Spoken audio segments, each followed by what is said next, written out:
In 15 years, I bought over 100 derelict houses. It's been both my worst nightmare and my greatest advantage. I'm going to show you how to be on the advantage side. Here is a structural masterclass for you real estate investors. It seems overwhelming, but there are really only 5 issues that you have to think of, and you have to know how they work together. Number 1, you have cracked foundations. 2, sloping floors. 3, squishy floors. Different issue. 4, rotted walls. And number 5, a collapsing roof. Now, that's going to cover 99% of the problems that you'll see on a house. And they basically work together like a game of Jenga. The lower you pull, the harder it's going to fall, or the more that's going to fall. The structural load basically starts at the peak of the roof, and it works a line all the way down to the footings underneath the foundation inside of the ground. And if you remove any of the blocks, any of the points in between those, everything above it is compromised. Therefore, let's start all the way at the bottom, the most important piece. So my buddy Brad comes home from a work trip, and he tries to push the front door open, and it's jammed shut. Finally, he forces his way in, and there's drywall cracked.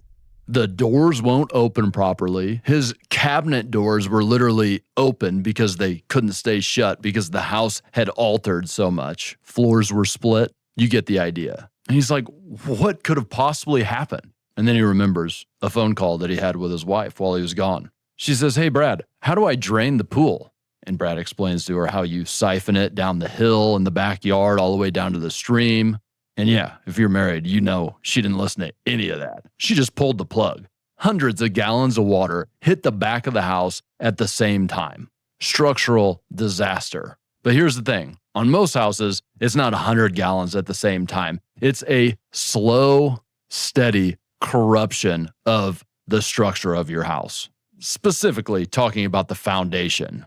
Now, there are 3 sources of water intake. Number 1 is negative drainage. This is the house. This is the way it's supposed to go. Negative drainage is when it goes that way. Basically, a hill is bringing water towards your house.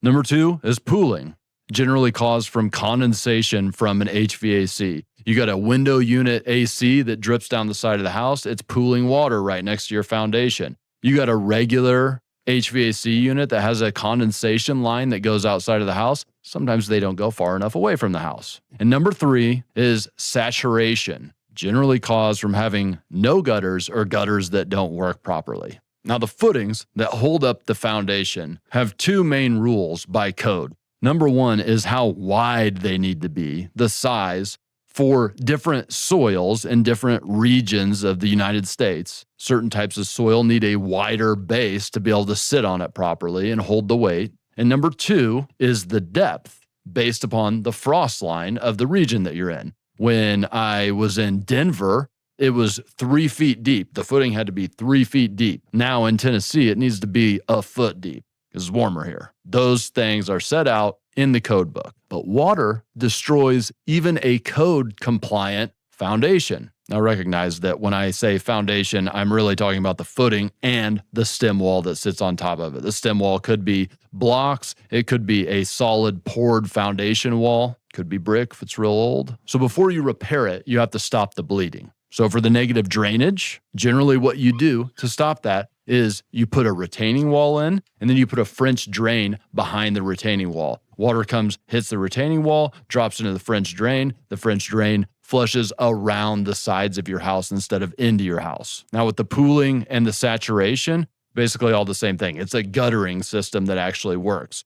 Literally, people's foundations get messed up because they have not cleaned out their gutters. So the water is not able to get through the gutters. It flows over the side of it, hits the side of the house, saturates the ground, ultimately compromises the footings. Same thing with your condensation lines. You got to make sure that those things shoot out away from the house. Okay, but that's how you stop the bleeding that's on top of the ground. One of the most expensive lessons I learned in buying real estate is that water does not only run on the top of the ground. I had bought this house and we did everything you could think of. Tiered retaining wall systems, not just one, multiple. An advanced guttering system, regrading, and still the water was getting in.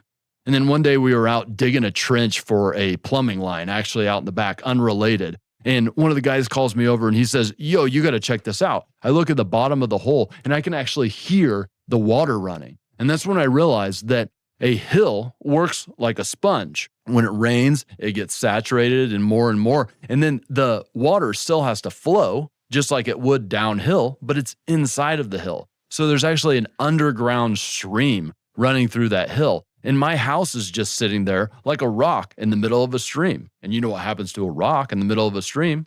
Water always wins. So first lesson here is don't buy houses on hills. I personally will not do that again. However, if you find yourself in that situation, how do you stop the bleeding? Well, it's going to sound crazy, but the answer is you let the water in. Right. Here's how it works. Water comes in.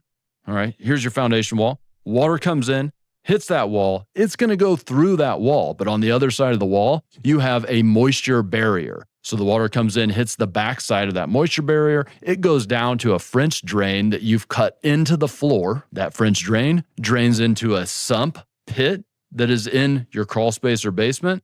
There's a sump pump inside of that sump pit. It pumps the water out safely, joining in with your guttering system. But that's not the only way you get water underneath your house. Sometimes it's simply plumbing leaks or condensation lines that are inside of your crawl space or basement. So either way, when the ground underneath the house is getting saturated, it leads to problem number 2, which is sloping floors. And you're probably thinking, hey, you never told me how to actually fix the problems. You just told me what caused them. Well, don't worry, we're going to get to that. But first, you have to understand that there is also an interior foundation. And that's how this leads to sloping floors. You see, you have your exterior foundation, which is the footing and the stem walls that we talked about. And then on top of that sits your floor joist, which is ultimately what you stand on inside of the house. But in a lot of houses, the width between one foundation wall and the other is really long. So instead of having huge floor joists, really deep floor joists, they are able to put in normal size wood, but they put a pier and a beam down the center. So now it's floor joist to a pier and beam, floor joist to a pier and beam. And a pier sits on a footing, and then it's generally blocks that are built up to a beam, and the floor joists sit on top of the beam. But that pier and beam work just like your exterior wall foundation. It holds up everything above it. But your exterior foundation wall actually has another job, which is keeping the elements out. If it's underneath your house, already in a crawl space or basement, it doesn't have to keep any elements out. And so they're able to build it minimalistically, the pier and the beam. Fun fact for you, some older houses, you'll notice, had a pier and beam on the exterior, but later somebody came in and filled it in with block to keep the elements out. Okay, now you know that there's an exterior foundation and an interior foundation. Moving on, we can just refer to it as the foundation. There are 2 ways to repair a failing foundation. First way is you literally hold up the section that is corrupted and then remove the foundation and the footing and then build a new one and connect them one section at a time. I've actually done a whole house that way, 5 to 10 foot sections at a time. We would put temporary walls up on the outside to hold up the house as we removed a section of the foundation, pour and build up blocks underneath the house, and then move on to the next 10 feet. I've also been in the situation where we curbed up an entire house, literally whole house, removed the foundation, built a new one underneath it. Pretty stupid and expensive. There's a reason for it. We're not going into it now. Method number 2 is helical piers. These are basically like augers that go in the ground underneath the footing, and then they have jacks or pumps at the top. So you auger in and then jack up the bottom, bring it back to its normal position, the position that it's supposed to be in. There you go. You have your fix. Both seem pretty simple. Both are terribly expensive. P.S. That's why it's important that you understand how these things work, because when you can take the complexity out of the job, that's where you get better pricing from contractors and better control over your job. It's the lack of knowledge that allows you to get exploited with huge pricing. Now, before we move on, like I said, most of the problems are caused by these water issues. There are 3 other issues that I've seen on foundations. Number 1 is undersized or no footings at all. Very poor building practices. a lot of times on DIY type of additions and such. But yes, I've poked into the ground and found that there's absolutely no footing underneath it. And remember, there are rules on how widespread a footing needs to be able to sit on the soil. So when it's not that wide, it's able to sink into the ground. And that's exactly what happened. 2 is an old age issue, which is deteriorating mortar in between blocks or bricks. This is where tuck pointing comes into play. Simple yet expensive fix. And 3 is a shocking mistake that I made buying a house that had these structural issues. I thought that we would do the normal thing. And I come to find that there was actually organic waste underneath the house. This was a development site, and this particular property was used as the place where they stored organic waste, like trees they had to cut down or loose dirt. And they built this duplex that I bought right over the top of it. And of course, over time, the organic waste did the organic thing and went away. Now there's these huge voids underneath the property, and it sank more than any other property I've ever seen. I mean, 12 inches from one corner to the other. So number 3 is caused by developer haste, which actually does happen. It's either this organic waste issue that I found the hard way, or more simply, is that you have to build on undisturbed earth. That means that if you're digging out a footing, you can't dig and then put dirt back because that's now disturbed soil. You dig to the bottom of your shovel, that is undisturbed. That's what you have to put the footing on because the idea is that's been settled over years and years and years. That ground is compact, but once you take a shovel load through it, now it's loose dirt again. So there are lots of rules on how they come in and compact it. It takes special equipment, takes a lot of different passes to get it right. And you can see that maybe sometimes a developer might be like, that's good enough. And that is a really hard one to tell. But we usually don't buy that new of properties. So by the time you get your hands on a property,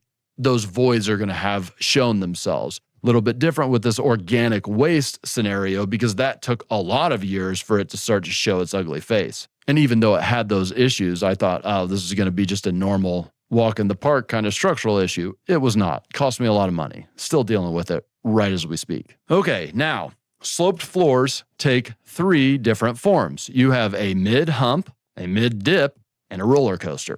To understand how this happens, you have to understand how a floor system sits on top of the foundation. So first, let's think about it in an overhead view, as if you were in a helicopter looking down on this house being built. Around the perimeter, around the exterior foundation, there is what's called the rim board. This sits on top of the foundation. Quick note, there is one board that sits at the top of the foundation called the sill plate. So actually this rim board sits on top of the sill plate.